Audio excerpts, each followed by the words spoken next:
జనసేనాని పవన్ కళ్యాణ్కు AP deputy CM పదవి ఖాయమంటూ ప్రచారం జరుగుతోంది.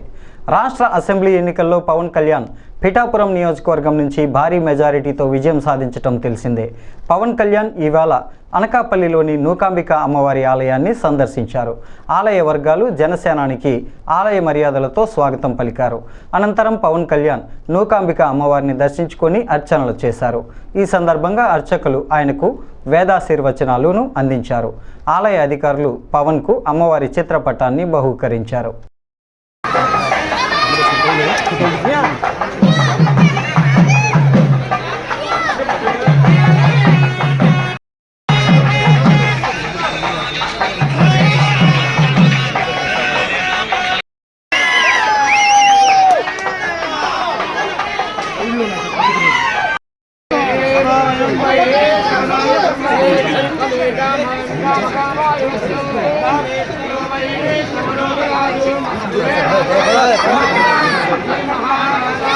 Hey!